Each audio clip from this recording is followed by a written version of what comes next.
Bonjour, bienvenue sur cette chaîne spécialisée en histoire et mythologie de la Mésopotamie. Le but de cette première vidéo est de vous faire une courte présentation de ma personne et de ma méthode de travail. Alors pour ceux qui ne me connaissent pas encore, je suis Louis Galador, un écrivain spécialisé en histoire et mythologie de la Mésopotamie.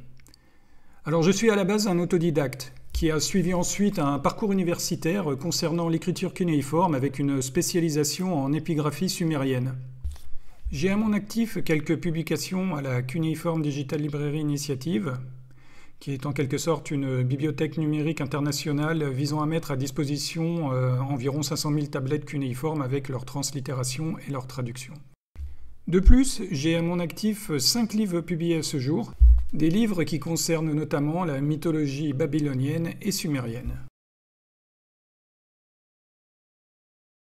Alors pour cette démonstration, nous allons étudier une inscription sumérienne qui fut gravée sur un bol en calcaire trouvé dans la ville de Lagash et datant d'environ moins 2200, moins 2100 avant Jésus-Christ.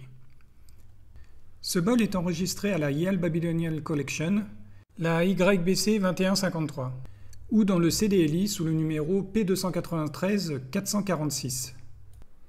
Alors notre première étape se nomme la transcription ou la translittération. C'est en fait la lecture et l'identification des signes cunéiformes. On va en fait faire le passage du signe vers l'écriture latine. Alors pour ce qui est de l'identification de la valeur des signes, nous mettons en exposant les déterminatifs et en indice les valeurs numériques des signes cunéiformes. Ensuite, nous indiquons les lexèmes. Alors des tirets sont alors placés entre chaque signe qui appartiennent au même mot.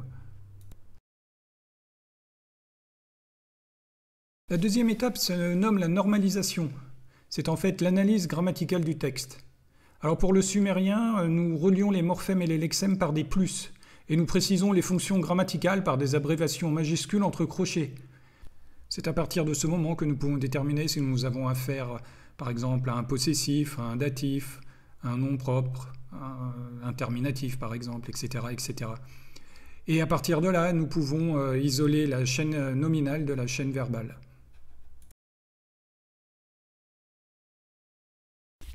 Enfin, dernière étape, la traduction. Alors pour notre exemple, nous avons le texte suivant. À la déesse Bo, sa maîtresse, Lusaga, pour sa vie, et la vie de son épouse et celle de son enfant, il lui a dédié cela.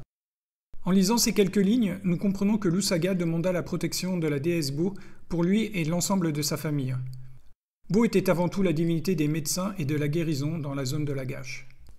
Cet objet était donc un bol votif qui lui fut dédié dans le but de chasser toute forme de maladie. Pour ce qui est de mes ouvrages, les mythes et les poèmes sont traduits selon cette méthode. De plus, vous y trouverez le numéro de chaque vers faisant référence à la tablette d'origine, ou du moins au montage du texte validé par le CDLI. Mes sources qui m'ont permis de traduire ces textes sont mentionnées à la fin du récit, juste avant l'analyse historique et mythologique du document en question.